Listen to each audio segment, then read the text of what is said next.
Hello everyone and welcome to today's program. I'm Tang Jingyuan. Xi Jinping has once again stepped forward with new directives.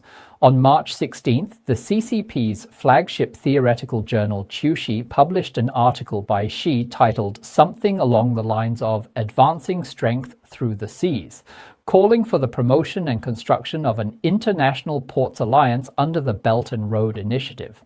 Yet, almost as if anticipating the move before the piece even hit the public, Donald Trump preemptively threw down a challenge. Hold off on your grand port alliances for a moment. Why not send warships to the Strait of Hormuz right now to escort shipping lanes? Otherwise, your critical oil supply artery is about to be choked off. Receiving such an invitation at the precise moment Beijing is loudly proclaiming its ambition to build maritime power must have left Xi in an extremely awkward position, bitter and unable to voice it openly. Trump's maneuver here is sharp and calculated. If Beijing dispatches naval forces, it effectively positions itself as a junior partner following America's lead. If it refuses, the global backlash would be overwhelming, with accusations of free riding on others' security efforts while benefiting enormously from the very route in question. Either way, Xi finds himself cornered with no clear path to a win. On March 15th, official CCP media outlet Xinhua reported that the March 16 issue of Qiuxi would feature Xi's article on advancing strength through the seas. Coincidentally, or perhaps not, the piece had barely been announced when Trump lobbed the ball squarely into Beijing's court. You want to project power across the oceans? Here's your chance. Deploy warships immediately to the Strait of Hormuz to safeguard navigation. On March 14th, Trump posted on his Truth Social platform that a blockade of the Strait of Hormuz would severely disrupt oil supplies to numerous countries. He specifically named China, France, Japan, South Korea, and the United Kingdom as nations heavily impacted by this artificial constraint and urged them to join the United States in sending warships to the region. Trump noted that although Iran's military leadership has been decapitated and its forces largely neutralized, residual threats remain: random mining, drone swarms, or small boat harassment. He stressed that protecting the passage must be a shared responsibility. Trump emphasized that U.S. forces are currently conducting intensive strikes along the coast and will continue sinking Iranian fast boats and vessels as needed. He asserted that America has decisively defeated Iran both militarily and economically, and the strait will soon be fully open, safe, and free for navigation. In Trump's view, securing this vital choke point should always be a team effort, paving the way for global harmony and lasting peace. Advancing strength through the seas has long been one of Xi Jinping's cherished strategic visions, a desire to contest U.S. dominance on the open ocean. Now Trump has handed him the perfect opportunity to demonstrate that capability. If you truly want to be a maritime power, prove it by contributing to the protection of the world's most critical oil artery. Yet so far, Beijing appears unwilling to catch the pass. According to reporting in the Financial Times, a spokesperson from the Chinese embassy in Washington, Liu Pengyu, offered no direct commitment on how Beijing might respond to Trump's call. Instead, the statement simply urged an immediate halt to military operations to prevent further escalation. As Lam Peng-er, Associate Professor of Public Policy and Global Affairs at Nanyang Technological University in Singapore, observed, any positive response from Beijing to Trump's escort request would place China in a deeply uncomfortable spot, especially after previously condemning U.S. military actions against Iran. Trump's invitation, therefore, is a classic trap. Whatever Beijing chooses, it struggles to emerge with credibility intact. If China sends warships, it aligns itself with the US-led coalition, tacitly accepting that Iran's punishment was justified and deserved, essentially slapping itself in the face after years of backing Tehran. If Beijing declines, it appears willing to watch global energy markets and economies spiral into chaos rather than lift a finger to secure a route from which it has derived massive benefit. Since the US launched its epic fury strikes against Iran on February 28th, an estimated 16 million barrels of Iranian crude have reached China via shadow tankers and alternative settlement channels.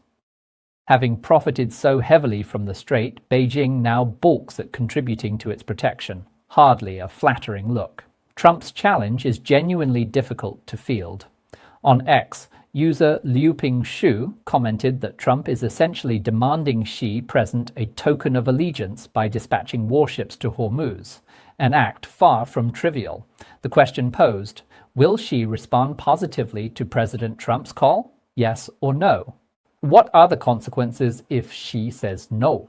Should Trump ultimately gain effective control over the Hormuz choke point and Iran's remaining oil production export capacity, the implications for China's energy security would be profound.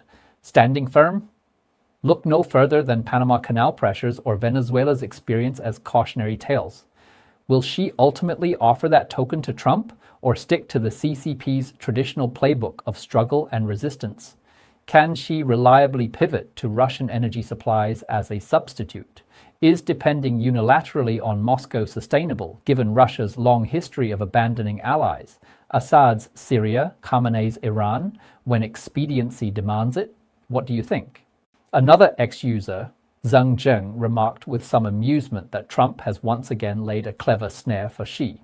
By inviting China, alongside France, Japan, South Korea, the UK, and others, to join a multinational naval effort protecting Iranian waters and ensuring uninterrupted oil flows, Trump forces a binary choice.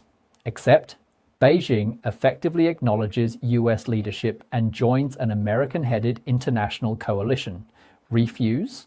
The world sees clearly that China prefers global economic turmoil over contributing even minimally to the security of a route essential to its own interests. Future grand pronouncements about responsibility and cooperation would ring hollow. So, should the CCP say yes or no? Trump's single move has left Xi visibly cornered. Masterful? French media commentary noted that Trump's appeal caught many by surprise. It is one direct consequence of the ongoing US-Israel war with Iran. The Strait of Hormuz, carrying roughly 1/4 of global energy supplies, has been effectively throttled in the conflict's third week. Without Tehran's explicit passage is blocked, driving oil prices to hover around $100 per barrel. Brent crude, the international benchmark, has surged more than 42% since hostilities began, with no immediate relief in sight. Trump's proposal is bold, especially in naming China directly. Roughly 90% of Iran's crude exports have gone to China, and Hormuz is the indispensable transit route. Asking Beijing to deploy warships in support of US efforts to secure its borders on the surreal. Yet Trump holds additional leverage. US forces have already conducted large-scale strikes on Iran's key oil export hub, Karg Island, destroying military targets there. He has warned that if the strait remains unsafe, he will order even broader destruction of the island's petroleum infrastructure. The pressure on Xi is immense and remarkably timed, as Trump himself is scheduled to visit Beijing later this month, arriving with what amounts to a very pointed diplomatic gift. Meanwhile, after an unusual 2-week hiatus, PLA aircraft incursions around Taiwan have resumed. Taiwan's Ministry of National Defense reported on the morning of March 15th that 26 Chinese military aircraft were detected in the previous 24 hours, mostly in the Taiwan Strait. The last large-scale sighting was February 25th. 30 aircraft, described then as part of a joint combat readiness patrol.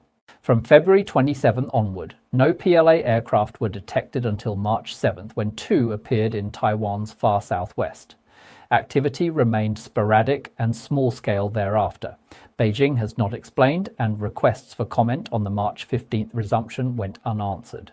Taiwanese officials and analysts suggest possible reasons include Beijing recalibrating its pressure campaign ahead of Trump's planned March 31st visit to China, or internal purges among senior PLA leadership continuing under Xi. Defense Minister Wellington Koo noted that while air incursions paused, naval vessels continued circling the island. The overall threat remains unchanged. At present, the PLA Southern Theater Command is conducting amphibious landing and beach assault drills. CCTV News reported that a task group centered on the Type 075 amphibious assault ship Hainan recently carried out multi-domain three-dimensional delivery exercises under simulated enemy threat conditions in a certain sea area. Supported by Joint Command Systems, information networks, and firepower, sea and land forces were successfully projected ashore. Military commentator Chao Weidong highlighted the complexity of such joint operations, involving air, naval, ground, and rocket forces all executing a unified island seizure mission. It is difficult not to interpret these drills as preparation for potential action against Taiwan. Simultaneously, Japan has observed extremely high-frequency overflights of Chinese military reconnaissance satellites across Japanese and adjacent airspace, possibly aimed at monitoring US and Japanese responses in a Taiwan contingency. On March 15th, Yomiuri Shimbun reported, based on open-source space track data from US Space Force aerospace experts and private sector assistants, that of approximately 160 Yaogan remote sensing satellites confirmed operational as of late 2025, analysts focused on 80 particularly active ones that showed orbital adjustments over the past 3 years. These satellites concentrate operations between 35 degree Ein and 35 degrees latitude, encompassing Japan and Taiwan. On average, one passes over Japan every 10 minutes, about 10 cross self-defense forces and US bases every 2 hours. Frequently covered sites include Yokosuka Naval Base, Kanagawa, Sasebo, Nagasaki, Okinawa, Taiwan, the South China Sea, and Guam. Japanese officials view this as an effort to track US-Japan military movements in a Taiwan emergency and have raised alert levels. A former Air Self-Defense Force senior officer told Yomiuri that worst-case scenarios include near real-time awareness of Allied deployments. Another assessed that Beijing is building surveillance parity with US capabilities. The Yaogan series, launched since 2006 under Shanghai Academy of Spaceflight Technology and the China Academy of Space Technology, includes optical reconnaissance and signals intelligence platforms. On March 13th, Bloomberg Analysis noted that the US continues shifting substantial military assets from Asia to the Middle East, roughly 1/3 of surface combatants now deployed there, along with concentrated tanker and logistics support near Iran to sustain operations. South Korean President Lee Jae-myung confirmed in cabinet remarks that US air defense units may need redeployment to the Middle East. At a recent Senate hearing, Undersecretary of Defense for Policy, Colin Kahl stated that the Pentagon remains vigilant over the first island chain, Japan, Philippines, Taiwan. However, a more immediate concern is the depletion of Patriot interceptors and similar munitions. Replenishment takes years and could severely impact Indo-Pacific readiness, including Taiwan's defense.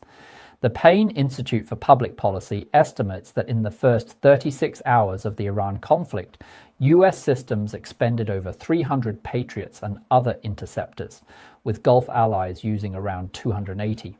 Lockheed Martin produces only about 620 Patriots annually.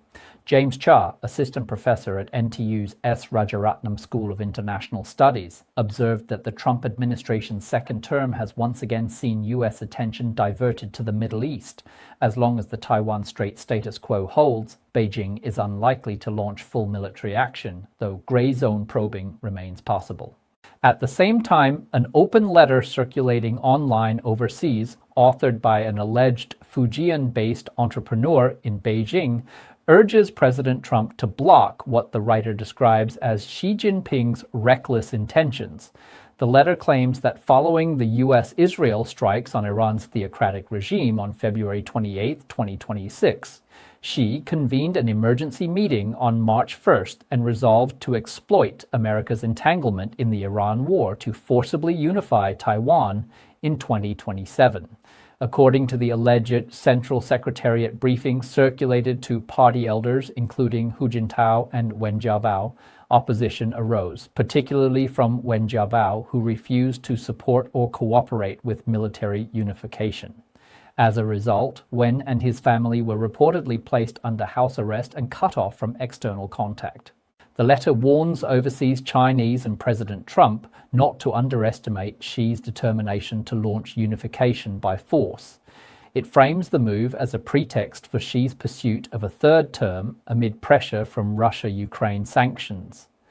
Yet, the author argues, Xi has repeatedly shown willingness to inflict enormous costs on the economy and people to consolidate power, intensifying zero-COVID controls in 2022, leading to disasters in Shanghai and elsewhere.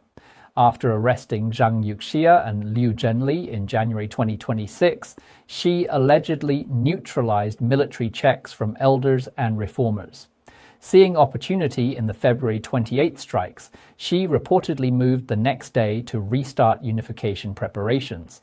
Just as Beijing covertly supports Russia's prolongation of the Ukraine war, it would similarly back Iran to extend the Middle East conflict, bogging the US down and creating favorable conditions for a Taiwan move.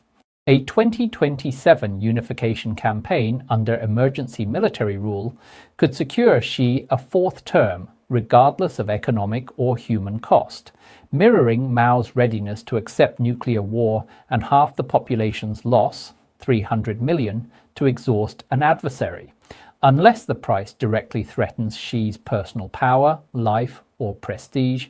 He is prepared to sacrifice the nation and its people. To guard against decapitation strikes during a Taiwan conflict, Xi has ordered accelerated construction of an underground fortress in Beijing's western hills. The letter, therefore, calls on Trump during his upcoming China visit to deliver a direct warning. Any initiation of war in the Taiwan Strait will trigger U.S. decapitation strikes on Xi and top CCP leaders, coupled with full exposure of corruption within Xi's family and elite circles. Only such a credible threat, the author argues, can avert nuclear escalation between the superpowers and prevent catastrophic losses in a Taiwan conflict. Decapitation of Xi and senior leadership would end any Taiwan or US-China war swiftly at minimal overall cost. What are your thoughts? Please share in the comments below. Don't forget to like, subscribe, and follow for more in-depth analysis. See you next time.